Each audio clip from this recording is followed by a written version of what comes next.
जी एक बार फिर से स्वागत है दोस्तों आपका अपना चैनल स्मार्ट गुरुजी में। वीडियो बनाने में थोड़ी देर हो गई, इसके लिए माफ़ी चाहता हूँ। एक इम्पॉर्टेंट नोटिस जारी हुआ एलआरसी की तरफ से। आज मैं उसी विषय पर चर्चा करना चाहता हूँ, जो कि यह नोटिस 4/11/2022 को यह जारी किया गया है। यह नोटिस जारी करने का सबसे बड़ा विषय यह है कि ऑनलाइन आवेदन करने में बहुत सारे स्टूडेंट को प्रॉब्लम आ रही थी कि इसको कैसे समाधान किया जाए। उसी को समाधान को लेकर विभाग के तरफ से मतलब कि नोटिस को जारी किया गया है। मेल पे विभाग के मेल पे बहुत सारे मेल स्टूडेंट कर रहे थे कि ये नोटिस के लिए मतलब कैसे हम लोग भरें, फॉर्म को कैसे फिलअप करें। उसी समस्याओं को समाधान करने के लिए एलआरसी की तरफ से एक नोटिस जारी किया गया है। तो आइए हम लोग जानते हैं, समझते हैं डिटेल में कि यह नोटिस किस लिए जारी किया गया और क्या क्या समाधान किया गया, आइए समझते हैं हम। तो सबसे पहला इसमें नोटिस है कि मतलब कहना चाह रहा है कि सीजीपीए में चेंज करने पर बहुत सारे परेशानी आ रही थी, तो उसी को समाधान करने के लिए एलआरसी की तरफ से एक सीजीपीए को कन्वर्ट करने के बारे में समझाया गया है। होता क्या है कि सीबीएसई बोर्ड वाले जैसे हैं उन लोगों को सीजीपीए में परसेंटेज में नंबर दिया जाता है, सीजीपीए में दिया जाता है, तो उसी में प्रॉब्लम आ रही थी। तो इसमें कह रहा है, पहला वाला में कह रहा है कि टोटल मार्क में आप जैसे 100 में डालते हैं तो आप ऑप्टेंट मार्क में आपको 87.5 डालना है। तो उसी प्रकार पर पहले दिया हुआ है कि मतलब आप पहला है जैसे CGPA grade system how to enter total mark versus obtained mark in case of CGPA grade system use the formula of convert CGPA to percentage provide by institute, then fill total mark as 100 and CGPA percentage as optant mark. Example में आपका दिया हुआ है, if CGPA is 9.12 and by CGPA conversion formula the percentage is 87.5%, then fill total mark as 100 and obtained mark as 87.5, जैसा कि आपको मैंने बताया उसी तरह। तो conversation formula of institute will be mandatory to bring in counselling, आपको counselling में उसको लाना है दिखाने के लिए। जैसा कि आप दूसरा आप देख रहे हैं, semester 1 and semester 2 detail is not available due to lateral entry in semester 3। fill detail from semester 3, bring supported document which supported your lateral entry document। इसमें कह रहा है कि lateral entry से जो स्टूडेंट किए हुए हैं, जैसे कि 12 करके कुछ लोग डिप्लोमा किए, कुछ आईटीआई करके डिप्लोमा किए हैं, तो उन लोगों का होता है क्या कि सेमेस्टर 1 सेमेस्टर 2 नहीं होता, डायरेक्ट उनका एडमिशन सेमेस्टर 3 में हो जाता है। तो वो स्टूडेंट आप सेमेस्टर 3 डाल सकते हैं, कोई दिक्कत नहीं, सेमेस्टर 3 से डालिए। बट ये कह रहा है कि आपको उसका सपोर्टिंग के लिए आपको, जैसे कि 12 से आप ये लेटर एंट्री किए हैं या आईटीआई से किए हैं, तो आपको आईटीआई या 12 का उस समय काउंसलिंग में लेकर आना है, आपको उस समय देखा जाएगा। चलिए तीसरा है आपका मांग रहा है semester wise detail not available as institute issue year wise marksheet.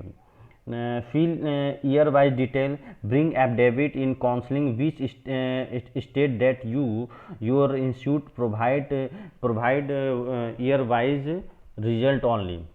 इसमें कह रहा है कि कुछ इंस्टीट्यूट जैसे कि मध्य प्रदेश में है कि ईयर वाइज वो प्रोवाइड कराती है, सेमेस्टर वाइज नहीं कराती है, और हमारे यहाँ है कि सेमेस्टर वाइज प्रोवाइड करवाती है। तो जो इंस्टीट्यूट मतलब कि ईयर वाइज करवाती है वो ईयर वाइज डाल सकते हैं, बट आपको एक एफिडेविट बनवाना होगा उस जगह से, उस इंस्टीट्यूट से, कि हमारा कॉलेज जो है कि ईयर वाइज ही मार्कशीट देती है, प्रोवाइड करवाती है। चलिए तो चौथा है specialisation option in PG detail, select other option in stream and fill name of stream in subject field.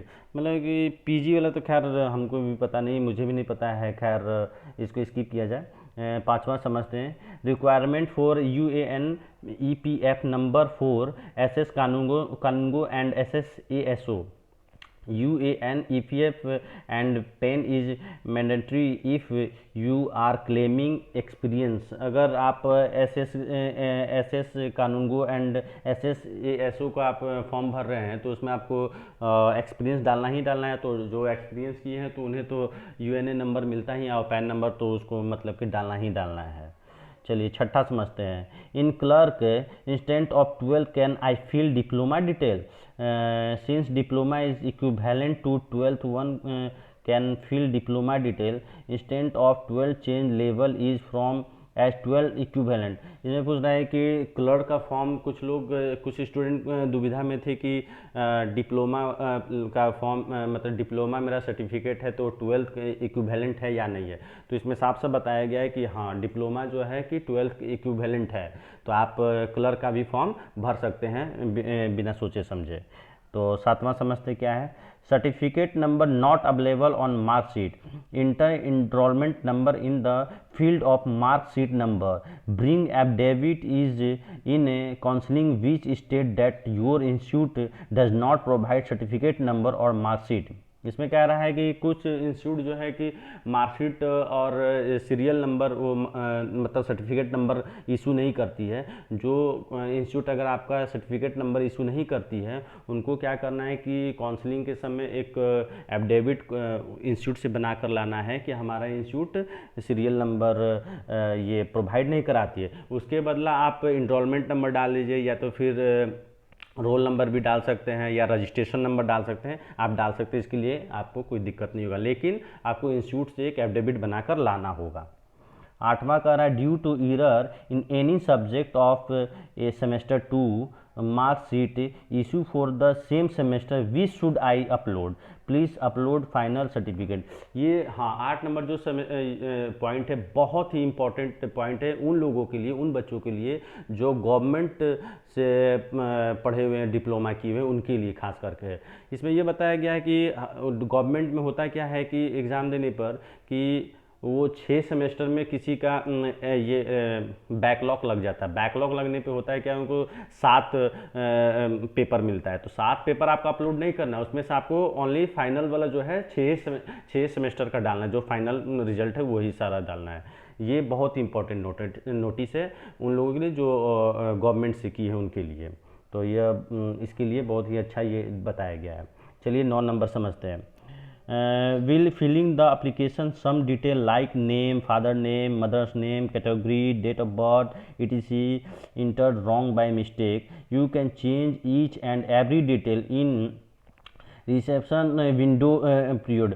जब आपका यह बताया जा रहा है कि इसमें father's name, mother's name, category, date of birth ये सब सारा आप चेंज कर सकते हैं, बट आपने जो अपलोड कर दिया है सर्टिफिकेट उस चीज़ को आप चेंज नहीं कर सकते। इस चीज़ को आप बहुत ही ध्यान से समझिएगा।